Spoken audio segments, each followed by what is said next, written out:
Unsa man gyud sala ni Hesus sa katawhan nga ang mga leader sa katawhan sa iyang panahon buot man mo patay gid niya. Unsa may sa gid niya sa katawhan? Mura gitawag to crime against humanity. Unsa man? Awa mo kay bawo? Sige gud sila paningkamot, mag-meeting gud sila. Magsige gid sila paningkamot nga mapatay si Hesus og nilampos gid sila na patay gyud. Nalansang gid sa krus. Unsa man gisa ni Hesus? Nga gitawag nila atong panahon na og crime against humanity. Ang iya ra gyung sala tungod kay zaman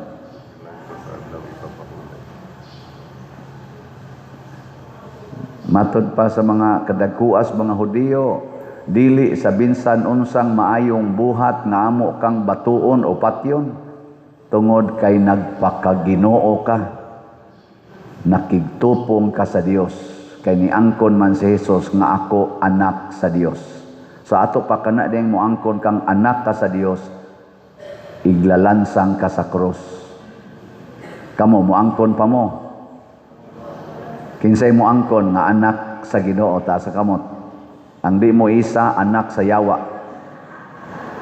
Nya, musugot na mo nga ilansang mo sa cross. Sugot dili. Naong ninyo. Di magay mo mupalit og slat gani. Sugot na nog ilansang. Pero basin pa di ay, basin pa. Ang nakanindot kay si Hesus nahibaw kaayo sa iyang gibuhat. Ang wa kahibaw sa ilang gibuhat mao ang mga Hudiyo. Labi na gid ang mga leaders. Mao tong pagkalansang ni Hesus sa krus ningon siya, amahan ko pasaylua sila kay wa sila mahibalo sa ilang gibuhat. Kanabitang masuko tas tawo nga nagbuhat og maayo, we become ignorant. Ignorante. Unsa may kalainan sa ignorant o sa innocent?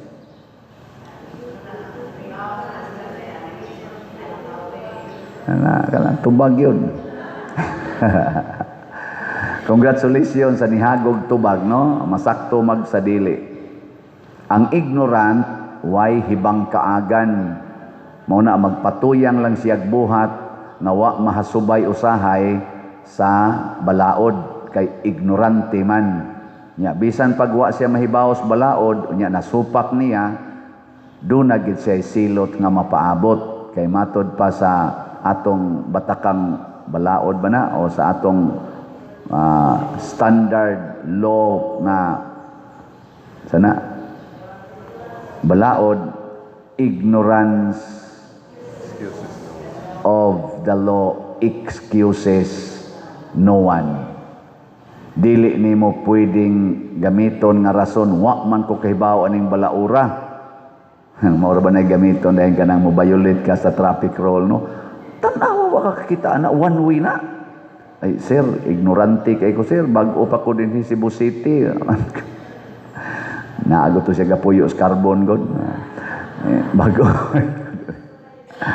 Hangyo dahil kay ignorante, oy, excuses no one. Ignorance of the law. Pero ang innocent, wa siya'y sala. Wa siya'y gilapas nga balaod. Si Hesus, way gilapas nga balaod. Doon na lang siya'y gideclare nga wa mauyuni sa mga Hudiyo. Ang iyang pag-ingon nga ako ang anak sa Dios. Ang mga Hudiyo nagpaabot sa anak sa Dios nga mataw nga gitawag og Mesiyas. Kay gisaad na sama diri sa atong unang pagbasa nga magtukod ko gikan sa inyong taliwala kaliwat ni David nga maoy motukod sa akong gingharian dinhi siyota sa akong templo nga maoy mohiusa sa nagkatibulaag na katawhan nga nabihag sa lain-laing mga nasod Gisaad man na sa atong unang pagbasa nga ako mong tigumon pagbalik nga magpili ko og usa ka hari nga kaliwat ni David. Nya giangkon ani Hesus nga ako na, di man sila modawat nga siya maoy angayang himuon nga Mesiyas. Mao tong gipaglalaban gid nila. Ila gid tong kontra og maayo kay di gid sila makadawat nga si Hesus anak ni Jose nga panday, pobre kaayo, way grado, anak ni Maria nga housewife, mga dili inila atong panahon na mahimong Mesiyas, manluluwas. Ngilingay mong tupad ing na makadawat ra kanako. Imong tupad ba ing na makadawat ra kanako? Sa akong paniid niining nahitabo ro sa atong nasod, kining ilang pagsigig ang atong administrasyon nga nagsigig yung lutos sa mga Duterte. Gipapriso na si former president more than 1 year. Uy, birthday ron niya, no? Oh, kaduha na siya nag-birthday dito sa prisuhan. Kaduha na nag-birthday. Padung rabatos iyang birthday last year, gipriso siya dito, nya karon na sad, birthday na sad niya. Tuwa lang gyapos prisuhan, wa lang gyapoy klarong kaso, kay wap asay mga kanaganing gitawag nato tinuod gyud nga ebidensya, kay way mga witnesses nga klaro. Karon sa dinhis Pilipinas, ang iyasang anak, si Vice President Sara, gisigihan sag pa-impeach. Bisag way ebidensya nga klaro, gani ang sikat kay karon nga word, kanang fishing evidences. Namingwit kunog mga ebidensya. Ang ako ra yung nabasa ani no, dili tungod kay mga dautan gyud ang mga Duterte. In relasyon sa atong administrasyon karon nga naglingkod kanang mga opisyal diyang galingkod, ubay-ubay nila labi na gyud sa tag-as og ranggo gikan sa presidente, ngari sa Congress, ngari sa Senate nga mga naglingkod og posisyon, ubay-ubay nila or pipila nila di gyud makadawat nga makalingkod pagka presidente ang mga Duterte dinhis Pilipinas. Kana ra gyud. Kay og imong pangutan-on, naa ba sila'y kaso sa korupsyon nga klaro gyud na korupsyon? Wa may klaro. Nangita pa man silang ebidensya. Ang klaro gyud nga dunay korupsyon kadtog yung gikawat karon nga mga trillions gisuod pag mga malita. Kadtong gidivert nga kwarta, gikuha nga kwarta sa PhilHealth na 60 billion. Kadtong Maharlika Fund nga niabot og hapit 300 billion. Kadtong mga unprogrammed fund nga nawa nga matod pa ni Attorney Vic Rodriguez mga 800 billion og tinuod na ilam nang kwenta-kwenta. Kadtong atong gold bar nga gibaligya nga 29 tons nga billions pud to nga wa gyud kwentada hangtod karon. Kadtong gikuha nga mga kwarta sa PDIC, kadtong gikuha nga mga budget sa atong flood control nga 1.3 trillion. Nahitabo na kaning maong administrasyon. Nahitabo na niining 2022 hangtod karong 2026 nagsigi pa nagkahitabo. Kanay klaro nga naay korupsyon niining maong terminoha og kinsa may manubag ana kining maong administrasyon. Nya kinsa man nga particular person mao unta nay pangitaon. Kadto man oy sige hisgot ang nilabay na. Di lang gid sila makadawat. Parihan ni Hesus, wa siya'y sayop, wa siya'y sala, di lang gyud makadawat, mo nang patyon gyud siya. Mga igsoon, kining atong kinabuhi sa kalibutan, ang atong destinasyon mao gyud ang kamatayon. Death is our final destiny. Ngilingay mong tupad. Lingi abang. Ingna padong kang mamatay. Ingna. Napadong gyud kang mamatay. Bisag unsaon panimog trabaho, bisag unsaon panimog inom anang mga tambal, exercise, hala, palit anang mga mahalon kaayong mga supplement para lang yun ka, why cancer, why sakit, mamatay ra gyud ka. Bisag unsaon pa na nimong pakolor imong buhok, hala, panindot anang imong naong, aron nindot yung ka di ka matiguang, mamatay ra gyud ka. Sa unsaon panimo og palaygit aron di ka daghag anak kay basin unyag manganak ka cesarean na ra ba kag katulo basin unyag mamatay ka og manganak pa ka, mamabdos pa ka, mamatay ra gyapon ka bisag gilaygit pa ka, bisag gamit pa ka ng mga pills, mga kondom aron nindot kag kinabuhi way daghang anak aron makapundog yung kag kwarta, bisag daghan pa kag kwarta, mamatay ra gyud ka.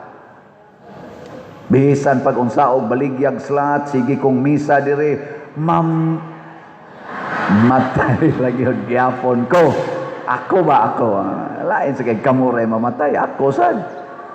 Ana, mga matay ragid ta. Pero kinsa may bulahan nga mamatay, kanang ang imong kamatayon, imong gihalad aron pagtigom sa katawhan. Si Jesus gitag-anan ni Caiphas, usaray kinahanglang mamatay alang sa tanan. Ug matod pa sa atong ebanghelyo, gitagna ni Caiphas isip siya maoy pangulong pari nga kinahanglan mamatay si Jesus aron pagtigom sa tanang katawhan, dili lang sa mga Hudiyo kung dili sa tanang yung katawhan sa kalibutan. Kanang kamatayon mga igsoon mao gid nay makapahiusa nato. O kanang tao nga anda magpakamatay para sa iyang isig katao, makahatag ginagkahiusa sa katawhan. Dili yun perfect nga hiusa nga 100%, pero naagyos mga 95 to 99%. Si Kristo nakahiusa sa katawhan 99%, kay ang 1% kadtumang mga high priest nga nipatay niya. Sa pag-birthday ni President Duterte dito sa prisuhan last year, na-amazed ang kalibutan nga nagtanaw nga from all walks of life and from every nation in the world nangadto sa dahig. O nagpundok sila dito, nagprogram, nag-celebrate, namutang mga buwak, ambot ka karon unsa karon hitabo dito. Hasta dinhis ato na naghimog mga prayer rally tibuok kalibutan, Japan, United States, bisag asa naghimog mga rally pag-celebrate sa birthday sa napriso nga presidente nga kuno dunay crime against humanity. Ana, sige, ato nang dawaton nga objective truth. Hinaot unta ang ato sang administrasyon karon gikas presidente hangtod sa barangay officials, mudawat sad unta mo ni anang objective truth nga nakita na sa tanang tao sa tibuok kalibutan nga nahitabo na og dili na basta-basta nga hitabo.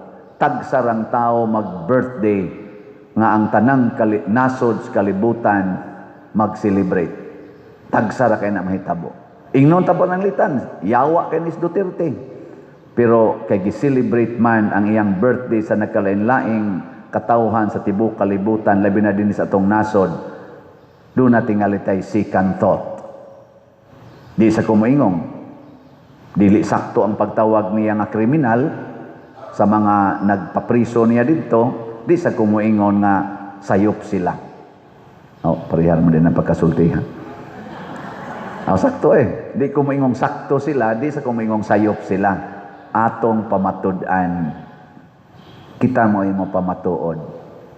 Karon ilan na sang gi-impeach ang anak dinhi sa Pilipinas, ilang gilutos og maayo.